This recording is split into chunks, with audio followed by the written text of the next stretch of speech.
Fala aí galera, beleza? Rodrigo Rainer, TV Camisa 12, resenha da Massa 102. E hoje eu vou falar um pouco aí do que rolou essa semana. Lógico, a classificação do Atlético contra o Botafogo. E, bom, comentar um pouco do jogo, que já passou, a gente já tá com a cabeça no clássico e tal, mas é interessante porque é um princípio de jogo que na verdade não me incomoda, né? Na verdade, a forma como o Atlético jogou e a reação da galera diante dessa forma de jogar é o que tem me irritado e é o que eu tenho lutado, discutido, batalhado aí desde 2015.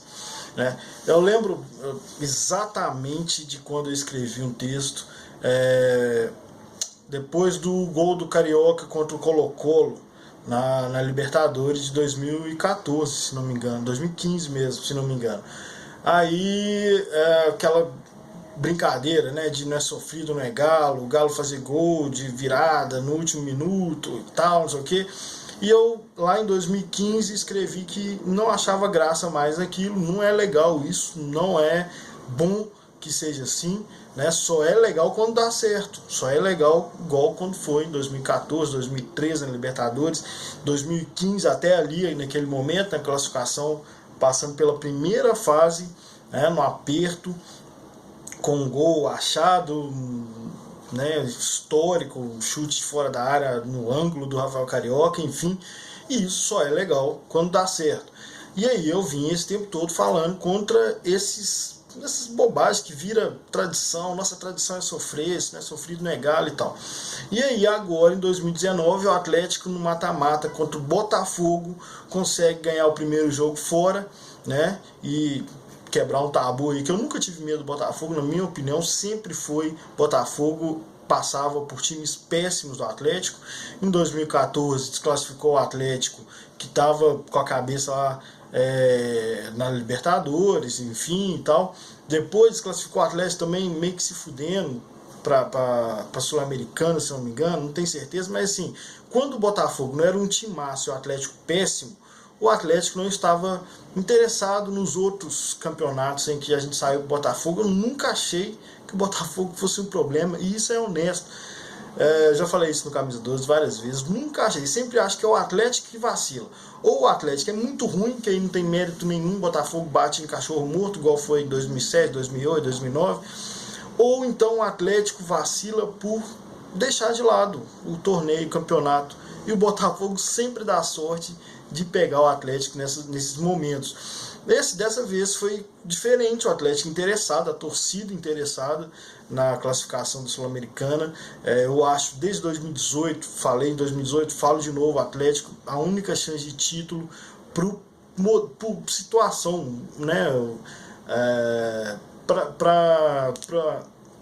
eu falo, para o momento em que o Atlético está, de formação de elenco, de departamento de futebol sendo implantado, enfim, eu achava que isso era a situação em 2018, acho que é a situação em 2019. A única chance de título era um campeonato como a Sul-Americana, talvez uma Copa do Brasil, quem sabe, porque é mata-mata e dá possibilidade de um time que não é tão forte ganhar. Mas para brasileiro, Libertadores, muito difícil. Então, dessa vez, o Botafogo pegou o Atlético com um time superior e interessado. E aí não aconteceu nada diferente do que a gente espera. O Atlético ganhou as duas, mas aí tendo ganhado a primeira, fora de casa, jogou aqui dentro esperando o Botafogo. E aí a galera, alguns reclamaram, né, do sofrimento excessivo do Atlético, da pressão do Botafogo e tal. E eu fico pensando, essa é a situação ideal, né? Sofrer teoricamente, porque você já tem um resultado e quer mantê-lo, e o outro time vem babando, querendo desfazer e reverter o resultado, é ótimo, é a situação perfeita. E eu não sou do contra, eu falo isso o tempo todo, não tinha graça nenhuma da gente sufocar o adversário porque a gente precisa virar o resultado. Entendeu? A condição não é a do jogo, a condição é a do mata-mata que interessa. É a mesma coisa contra o Cruzeiro, a galera comemorou porque deu raça e aplaudiu porque deu raça no segundo jogo, não interessa. O mata-mata não tem vitória num jogo só. Mata-mata é desclassifica ou classifica. Então o Atlético saiu derrotado, ganhou de 2-0. Não, saiu derrotado. Então, não é sendo contra. É assim, é porque eu não vejo mérito em jogar sempre correndo atrás, e a gente só comemora quando dá certo, quando consegue reverter o resultado. Eu prefiro muito mais tomar a pressão porque o adversário quer reverter. Eu sou muito mais um Atlético e Botafogo no Independência do que um Atlético e Cruzeiro no Independência. Apesar dos dois, do Galo ganhar os dois pelo mesmo placar, inclusive, mas na forma de jogar, é lógico que a torcida quer que vá para cima. Só que quando vai para cima, é porque está numa situação muito pior. É muito pior ter que reverter um resultado do que ter que manter o resultado. Então, para mim, foi muito melhor a condição do primeiro tempo, principalmente que o Botafogo pressionou muito e tal, do que toda a condição de reverter resultado, da mística, de se não é sofrido não é Galo, o Galo é o time da virada, não. Eu prefiro que o Atlético se proponha, né, lute e se planeje para sempre estar na condição de segurar o resultado, de manter o resultado. Eu prefiro a vitória tranquila, no caso do mata-mata, a classificação tranquila.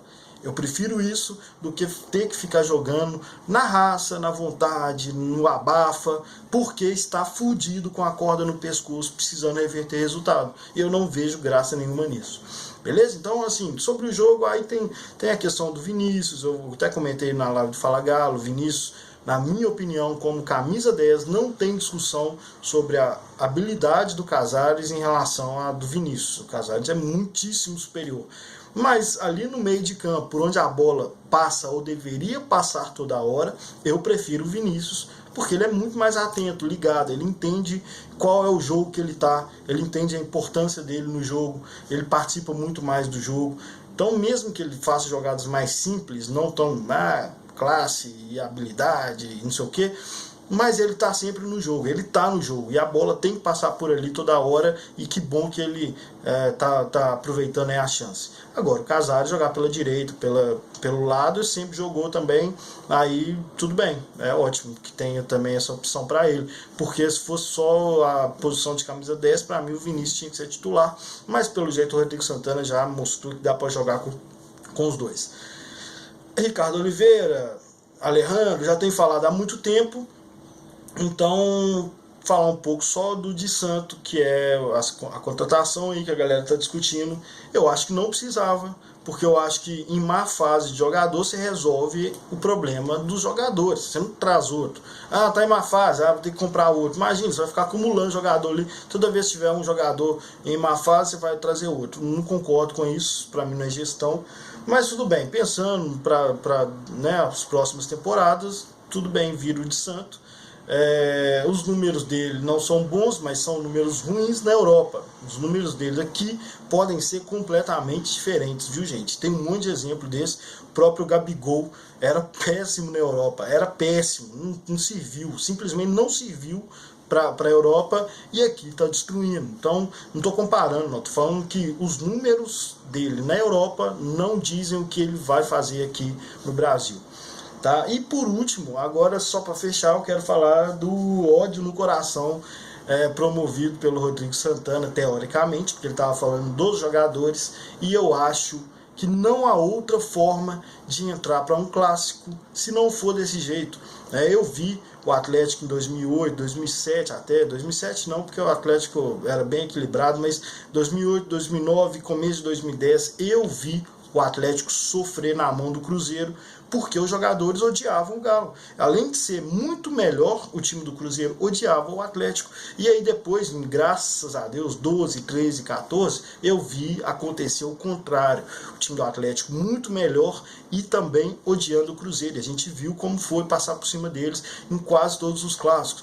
Então, sem mimimi, galera. Usando o exemplo do primeiro jogo da Copa do Brasil, a torcida estava brigando na arquibancada, a torcida do Galo quase invadiu lá o lado do Cruzeiro, e no entanto o Atlético estava promovendo a política da boa vizinhança. Você está em crise, está precisando, toma aqui um gol, toma aqui outro gol. Não tem nada a ver uma coisa com a outra. O time, a postura do time tem que ser essa, sangue no olho, para passar por cima do adversário. Não tem nada a ver, a torcida vai brigar de qualquer jeito. Tanto que nesse primeiro jogo que eu tô falando, a torcida estava brigando e o time estava com maior gentileza. Então para de mimimi, não vão dar crédito para essas porra não. Na verdade, os jogadores têm a obrigação de entrar com esse ódio para passar por cima do Cruzeiro. Porque se o Cruzeiro tendo se desclassificado, o Cruzeiro tem 16 jogos sem ganhar de ninguém, só ganhou um do Atlético, né? Os jogadores derem mais um respiro para eles aí nesse brasileiro, se está de sacanagem. O Atlético tem a obrigação de jogar para matar o adversário. É isso mesmo. Com dor e carrinho. Porrada. É isso. Clássico é isso. Não existe gentileza em clássico. Beleza? Não estou falando de violência, brigar, não é isso não. É entrar como quem sabe a situação do time, como quem sabe a importância de um rival para o Atlético, para a torcida, um jogo contra o rival e jogar como o jogo exige. É simples, deveria ser sempre, mas aí tem um histórico recente do Atlético vacilar nesse aspecto, então amanhã tem que ser pior, amanhã tem que ser mais ainda uma obrigação jogar com sangue no olho, para matar, né? Tô falando em campo, isso é óbvio. Beleza, galera? Some não, um grande abraço.